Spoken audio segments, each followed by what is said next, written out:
Hello, I'm Bill Sirius, author of Intimate Conversations for Couples. I found a couple willing to talk about intimacy, passion, and commitment for an entire weekend. This couple brings their relationship out in the open, the good, the bad, and the ugly. It's a fly-on-the-wall approach, as we listen in on their conversation, that takes up about 70% of my book. A friend of mine stated that Intimate Conversations for Couples is chicken soup or the heart.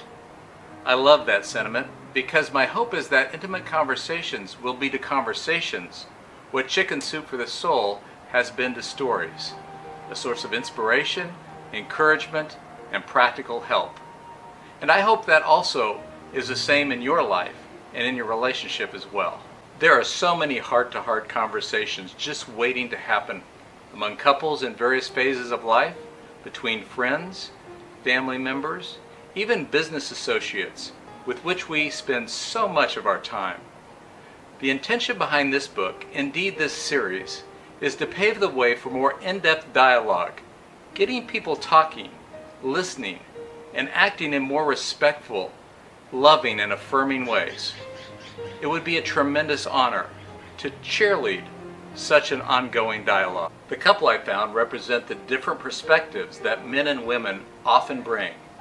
Beyond gender differences, we find ourselves in various situations: happily married, unhappily married, just engaged, living together, girlfriend, boyfriend, separated, widowed, divorced, single, dating. So any effort to create the all-inclusive couple would fail before the ink dried on page 1. Meet Matt and Sarah. They are married, happily at times, not so happily at other times. They certainly don't pretend to be the ideal couple. They're a typical couple, struggling to figure out intimacy. Some women reading these conversations will see themselves more accurately portrayed by Matt, and some men will see themselves more in Sarah. But most women, I'm going to guess 75% or more, will identify with Sarah, and the same percentage is likely true for men identifying with Matt. If you do find yourself in the sizable minority, however, flip the conversation. And if you find yourself alternatively identifying with each of them, then flip-flop. Either way, you'll quickly find their conversations dispensing with the superficial fluff and getting down to the genuine stuff of how we find our way into intimacy, passion, and commitment. At times you'll consider yourself in familiar territory, and then you'll be in deep water. It will be fun, and it will be frightening. If you're looking for straightforward honesty, however, you won't be disappointed. Within their freewheeling conversations, about 30% of the book are highlighted boxes and periodic interludes that summarize their thoughts and point out practical how-tos, a kind of right brain, left brain approach.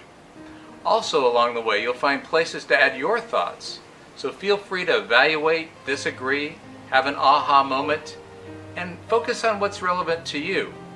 The important thing is to enter in the conversation as a participant in the dialogue instead of an observer that's standing on the outside looking in.